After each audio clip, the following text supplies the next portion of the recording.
everyone. Welcome to the Ashley Barlow Company podcast. I'm Ashley Barlow, your host.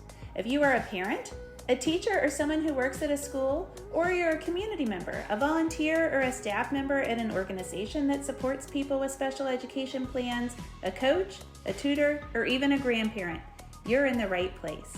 Sit back with an ice cold glass of lemonade, put on your walking shoes and grab some headphones, roll down the windows and cruise. Ready, set, go. Educate, advocate, collaborate. Welcome back to the Special Education and Advocacy Podcast with Ashley Barlow. I'm Ashley Barlow, and I'm so happy you're here. Okay, this is a little bit of a different setup today. So about 2 weeks ago, I had a free webinar scheduled. We're doing a free webinar series right now. It's had really good interest from you guys. And about 2 weeks ago, all the wheels fell off at Meyer and Barlow Law Firm, at the Barlow household, kind of like universally. And I had to cancel one of our free webinars.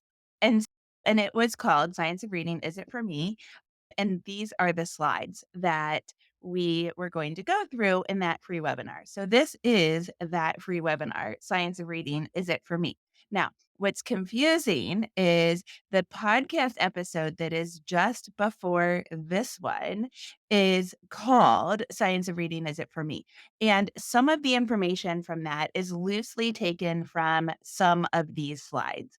This podcast will go for much further in depth about Science of Reading, what it is, and how it works, how we implement Science of Reading in classrooms and in tutoring, et cetera, et cetera. I think this podcast episode, I think I titled it something like Killing Two Birds with One Stone, because I promised the free webinar people that I would get them another free webinar.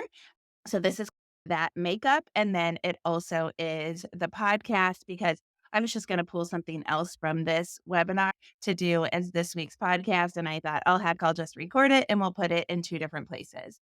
The public service announcement is that if you would like slides for this podcast, hop over to the podcast YouTube channel or hop over to my website and look at the free webinar. The free webinar will not be on the website forever, but it will be there through the summer of 2023. And you might be thinking, what the heck is, excuse me, what the heck is the free webinar series? I occasionally do webinar series that are free, and we house those over on an app called Circle. You can access them from my website, Ashley Barlow Co for Company, co.com. And that will put you into a community, a free community called ABC Light. I call it Diet Coke. And Real Coke, the ABC community, is our membership community, which is $29 a month. And it is, you get early access to the podcast, you get monthly downloads of just little tidbits in special education advocacy. We do monthly lives. We do some just community stuff. We've decided to do a recipe per month. We decided that last week or last month. So if you're interested in the community, you are welcome to join, and you can find information about that on the website as well. Now, the other kind of exciting announcement, and this announcement is very timely for the people in the club, because you, of course, get podcasts a week early. And so today, when your podcast uploads on May 15th, 2023, we here at Ashley Barlow Company are opening the ABC Tutoring and Coaching Center. So the Tutoring Center is live now. It is open for registration. And the real exciting thing about our Tutoring Center is that we have tutors and coaches who are, and we will have 5 or 6 to start off with, including myself.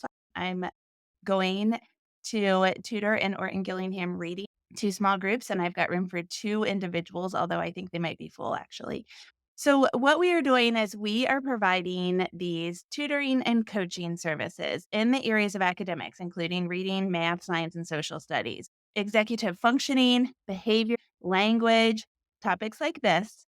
And our tutors are going to use curricula that are either proven to work.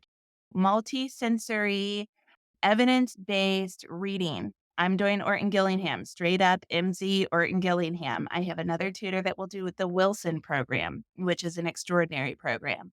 Or they are going to be doing programs that they have developed and they have utilized with incredible success. So I have vetted the programs that they will be doing. All of my tutors have experience with teaching children online and great success with teaching children online. And so I am super duper excited to welcome them to the community, but most of all, for you to have access to these extraordinary educators, tutors, and coaches. And then we will also have some coaching services that are available for parents and caregivers. So, coaching in the areas of behavior, coaching in the areas of language, executive functioning, social emotional functioning, these areas. So I'm super duper excited about the opening of the center. You can hop over to the website, and on the website, you can schedule an intake call with me. That doesn't obligate you to anything. It's 10 minutes on the phone with me. You will fill out a little form, tell me what you're looking for. I will tell you what our offerings are, and then I'll send you a bid. And it's that easy. So if you're interested in joining us, hop over to the tutoring and coaching, or hop over to the website, go to the tutoring and coaching center, and you can schedule an intake call from there. Okay. Without further ado, we are going to talk about the science of reading. So, science of reading, the basics. We're just going to start off with the basics. Again, if you need the slides, or if you're like, why does this sound like she's giving a presentation? Hop over to either the YouTube channel or the website and download this as a free webinar. I like to start with like science, right? Why are we talking about the science of reading? So, what is science? I typed into AI, what is science? And the answer that I got is science is a systematic and logical approach to discovering how the natural world works. It involves observing phenomena, formulating hypotheses, conducting experiments, or making observations to test those hypotheses, analyzing the data collected, and drawing conclusions based on the evidence. And what I'm about to tell you is that the science of reading did just this with reading. So they looked at the way that we read in nature, the way that we read in the world, formed hypotheses about how the brain works in order to read, tested those, collected data, analyzed the data, and drew conclusions about how to teach successful readers and struggling readers how to read. So, this is our definition of science. And you see another little bullet point there about the scientific method. So, how we collect the data, analyze it, draw conclusions, and then do something with it. So, then let's talk about the definition of reading. And I have to tell you, the sound that you might be hearing in the background is Coco. The audio might be a little bit different today because we're recording from the computer instead of from my normal audio setup.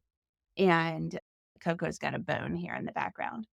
So, the definition of reading that AI gave me is reading is a cognitive process. It happens in the brain. It's a cognitive process of decoding written or printed symbols. Decoding, we're like figuring out some kind of code and we're uncoding it, right? And these symbols might be letters, words, or sentences. And then we're going to extract meaning from them. So we decode and we extract meaning. Reading involves recognizing and comprehending the language represented by the symbols in order to understand the intended message or information conveyed by the text. So, if we break down reading, that's exactly what reading is. So, now we know science and we know reading. What is the science of reading? Science of reading is really a field of research, it's a field of science that applies to reading, right? So it's a multidisciplinary field. We've got speech therapists, we've got occupational therapists, we've got neurologists, we've got educators, we've got librarians, all of these different people that are weighing in and doing research on reading. And what the field does is it explores humans or how humans acquire, process, and comprehend written language. And I think the big thing to remember is that reading is a cognitive process. It is something that happens in the brain. And what's really interesting and what we learned when we talked to Hannah Stroud from my literacy space is that humans are not wired to read. We were wired to speak, but we invented written language. We invented alphabets and words and sounds. And so we have to rewire our brains in order to read. And the process of that is what we have researched with the science of reading. So, therefore, the science of reading has shown us, with a preponderance of evidence, like literally research has shown us how efficient readers read, but also how struggling readers read. And then we've learned how to effectively assess struggling readers and then obviously how to help them improve their outcomes in reading. And basically, that's what we've learned from the science of reading. So, what's the research look like? Now we're going to dive into kind of the next topic here, which is the evolution of research on reading. Okay. So, we started out with this idea of the simple view of reading. And this little graphic says decoding times language comprehension equals reading comprehension. The science of, or so the simple view of reading basically says that we decode, we read, we blend out words, we take the codes for language. A says a, and AE says A, and A Magic E says A, and all of those codes, and we decode them. And then we combine that with language comprehension, what we understand about what the language is trying to convey, and that equals reading comprehension. And that's the whole goal. And then below our main formula, we've got some little like subparts to that. So decoding involves phonological awareness, phonics, and fluency. We're going to define these things here in a second. Language comprehension also has a component of fluency, and then it has vocabulary and text comprehension. And so when we combine all of those subparts, phonological awareness, phonics, fluency, vocabulary, and text comprehension, we get reading comprehension. So that's the simple view of reading. Let's look at the next thing. You've probably seen this rope a lot recently. This is Scarborough's rope. And basically the idea, so this woman named, I think her first name is Jane Scarborough, created this thing called Scarborough's rope. Gosh, that is a hard last name to say. Glad I didn't find myself somebody named Scarborough. So basically, here's the thing is all of these different ideas combine a lot of the same things. So let's start first with what we saw back in the simple view of reading. We see vocabulary knowledge, phonological awareness, decoding. Now it's got spelling added to it. And we see some things that are tied to that.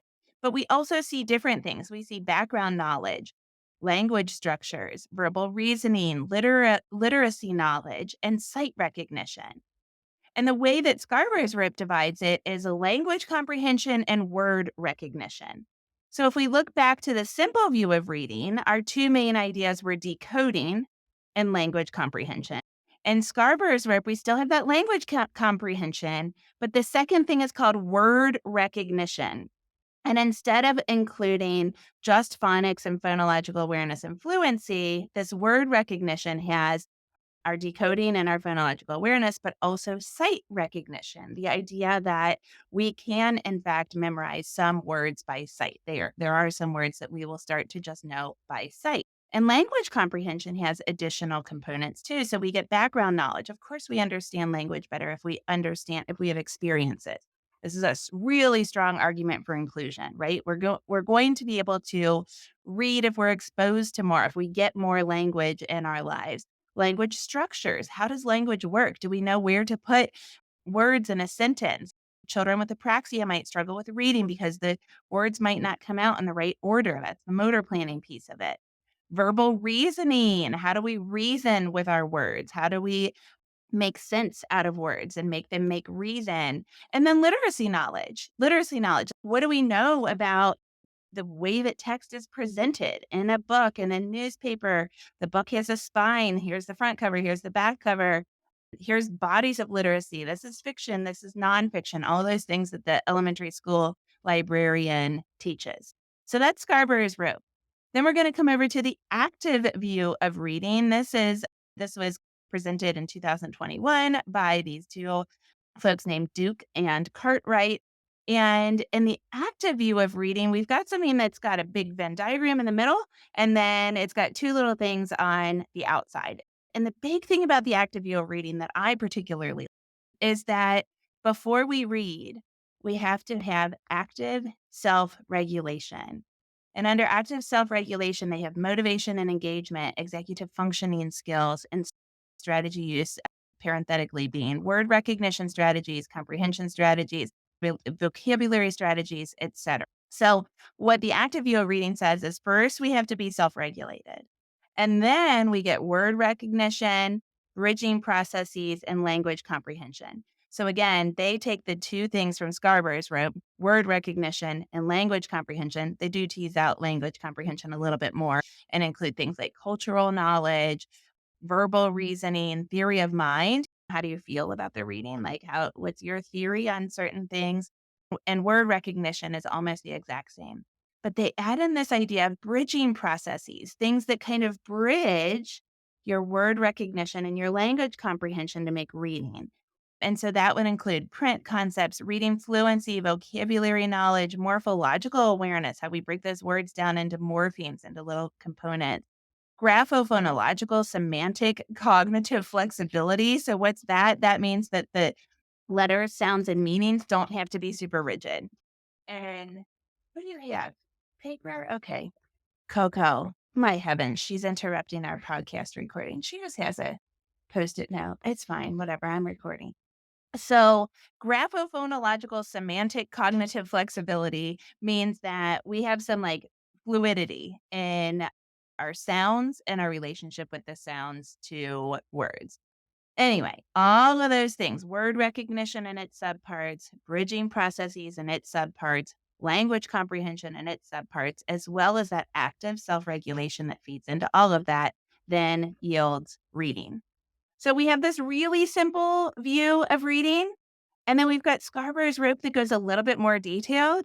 And then we've got the active view of reading that encompasses all of humankind with that self regulation piece and some of the cultural pieces and other factors that weigh into reading. So that's the evolution of how we look at reading. Let's get definitions for some of those components. So we're going to first talk about phonological awareness. When I talk about phonological awareness, like in short to parents, if I'm doing like an informal, hey, where is your child ready to learn how to read? Where is your child, etc.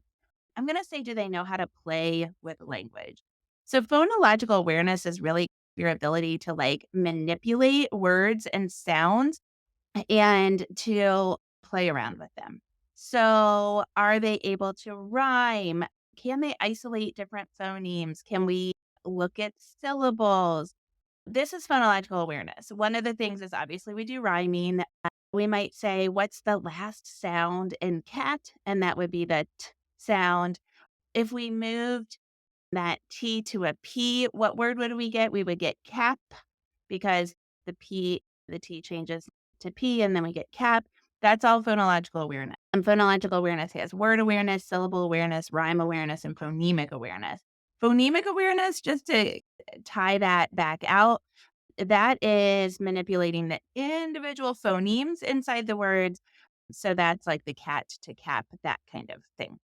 Okay, so that's phonological awareness. Now, phonics. What is phonics? Phonics is an instructional approach. It's a methodology. It's a way to teach reading and spelling. And what we do with phonics is we connect those sounds, which we call phonemes, to the letters, which we call graphemes. So, what are the sounds and the letters? And you get these kind of really nice, I don't have one within reach, phoneme grapheme charts where you'll start to realize that one particular letter can make lots and lots of sounds. And lots of sounds can be represented by one particular letter. So within phonics, we learn the words blending. So if we're going to blend the word cat, then we're going to take those individual phonemes and we're going to put them together to cat. That's blending. We're blending those sounds together. Segmenting. Segmenting is when we take words and we break them down. So we break them apart. So that's the opposite. Cat is at. So that is what segmenting is. Decoding is when we apply these skills to actually read a word. We break them apart. And encoding is spelling. Then we've got our next big idea is fluency. Fluency is basically speed, accuracy, and expression. So, can we read fluently? Can we read with speed, accuracy, and expression? Fluent readers can go pretty quickly, they can go pretty accurately, and therefore they can then focus on the meaning of the text. This is when our readers go from that kind of staccato. If you've got a non struggling reader, that kind of like end of kindergarten to maybe Christmas or spring break of first grade when they're just reading words to like actually going up when they ask questions or starting to understand what they're reading. Fluency also involves a fair amount, maybe a moderate amount of automaticity. So the ability to recognize words automatically, they don't have to blend them out. The brain just starts to do it so that they're more smooth and they are faster. Then I just kind of have a catch all called other concepts. So we heard a lot about vocabulary. Obviously, a strong vocabulary is going to facilitate comprehension. There's all kinds of research on the effect of reading on the use of vocabulary and written assignments as well. Reading really supports better vocabulary. Word recognition. Word recognition is just recognizing words by sight and not having to sound them out letter by letter, grapheme by grapheme, phoneme by phoneme. Semantics. Semantics is basically how a meaning is interpreted and understood. We say that's just semantics. We're talking about like the meaning of word colloquially. And then self-regulation. We talk about self-regulation here all the time. Basically, our ability to be in control of our thoughts, our emotions, our behaviors, being conditioned for learning, prepared for learning, all of those things. Okay, so now we've broken out the components to those charts that we looked at.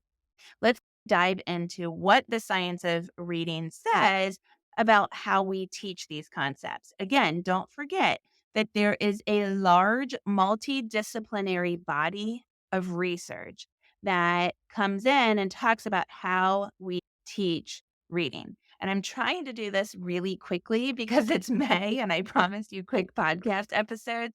So if you think I'm going too fast, the slides would probably help immensely. I pulled these slides, by the way, from 4 of my favorite books about the science of reading. I tried to get it as condensed as possible, but now I'm here thinking, oh, I promised this to be fast, and I feel like I'm going really fast. Okay, so back to our topic. What does the science of reading say about how we teach these concepts? This is crazy. 70% of children can learn to read implicitly, like we just teach it and they just learn it. But 30% of students need direct instruction. This instruction should be structured. That's what the research is telling us. It needs to be structured. So, structured reading, what's our definition of structured reading? It is explicit, systematic, cumulative, and multisensory. That multisensory component means that it has to incorporate listening, speaking, reading, and writing. All of those things. So, structured reading, in order to help 30% of readers, that's a very high number. We have to have explicit, systematic, cumulative, and multisensory reading. And then explicit instruction has to be sequential, follow a sequence, right? And allow review and consistent practice. Sounds are taught in isolation until students reach independence. And then there's modeling, leading, guided practice, and review. This is what multisensory structured reading looks like.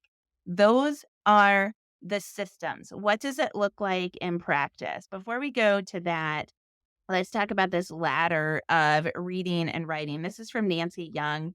It was just updated in 2020, but it's a fairly old visual. It's from 2012 originally.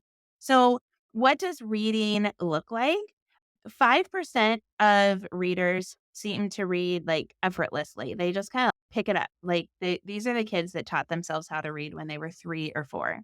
And then 35% of learners say that learning to read is relatively easy. They just get broad instruction. We probably think about this like our tier 1 instruction, which is that whole group, whole class learns how to read at the same time.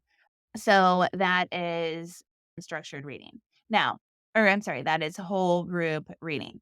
Now, what research tells us is that 40% is advantaged by structured literacy. That means that they are going to become even better readers with structured literacy. They don't need it necessarily to learn how to read, but they are going to be way better readers if they get structured literacy. Then we've got this big chunk in the middle, 40 to 50%, where learning to read proficiently requires code-based, explicit, systematic, and sequential instruction, and also multisensory, by the way. So these people obviously are going to benefit, and not only benefit, but need structured literacy. It becomes essential. And then the last 10 to 15% are the students that we would say have dyslexia or specific learning disability and reading. And this is where learning to read requires code based, explicit, systematic, sequential, diagnostic instruction with many repetitions. So, this is like the research on who needs structured literacy. And this is from Nancy Young.